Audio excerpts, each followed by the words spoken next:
Welcome back. More breaking news. Fox is learning of more buses arriving with mostly single male migrants in Brownsville, Texas today. The buses first started arriving by hundreds back in January, then flown out to cities across the country, of course, at taxpayer expense. This is the Biden administration moves to end Title 42. A leaked internal ICE memo reveals prosecutors are being told to stop deporting migrants who they claim are not a threat. The memo reportedly reads in part, quote, attorneys must be particularly mindful of the resource constraints under which we operate at a time when immigration courts docket total over 1.5 million cases nationwide. Joining me right now is Tennessee Congressman David Kustoff. He is a member of the Financial Services Committee.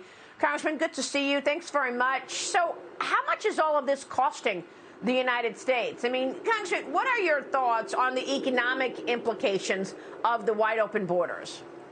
Well, it's tremendous, Maria. You know, you've covered this issue as much as any journalist. I've been to the border last year, again under President Biden, before that under President Trump, and the numbers were significantly higher, as we know, under President Biden, because of the lax enforcement of the rules and the fact that he really has not had the backs of border control agents and our law enforcement around the border.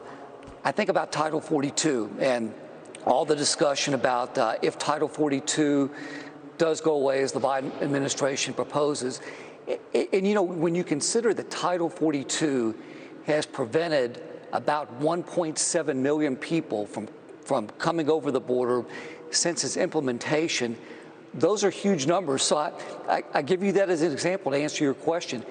If there were no Title 42 over the past 2 years, those numbers would have crossed the border, and essentially every state becomes a border state because they come to states, those migrants to states like Tennessee, where they have been coming.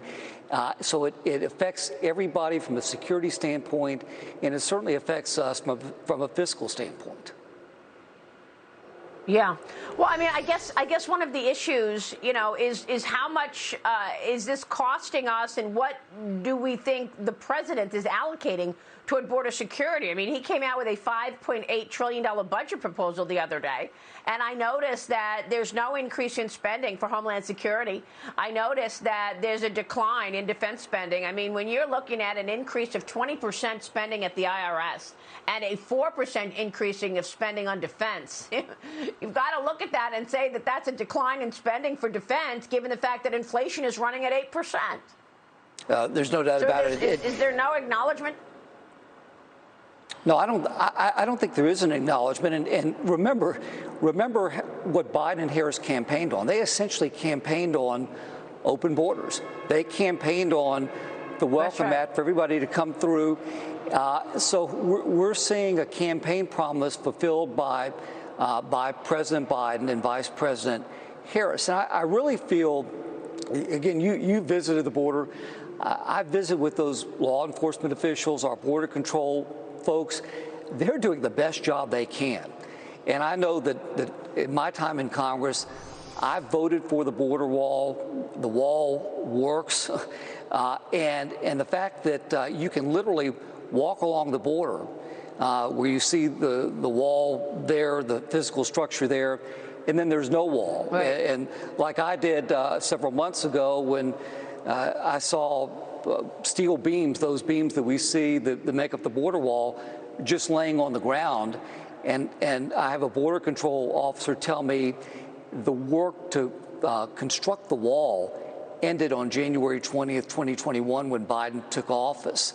That screams just scandalous when you think that I, along with so many other people, approved the funding for that wall, and we expected the wall to be built.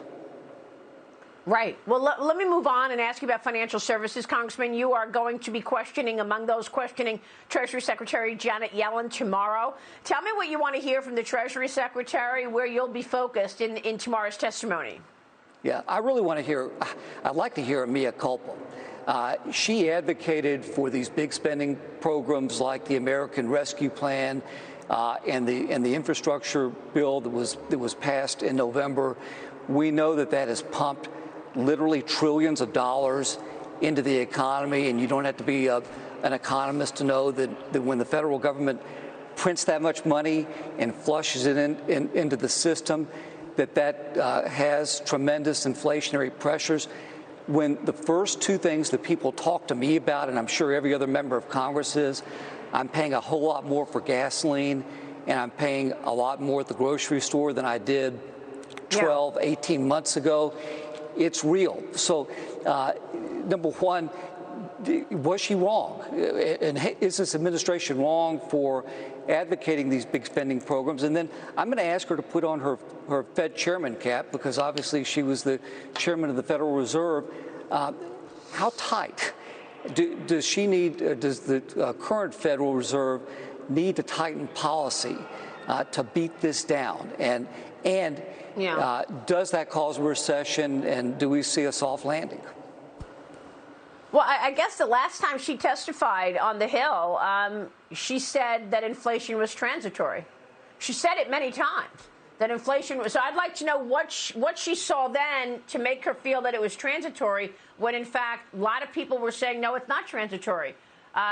Inflation is a problem because of all of the spending, and obviously the Democrats do not see it that way, because they keep trying to push through more spending, right? I mean, you just agreed on more COVID spending, right?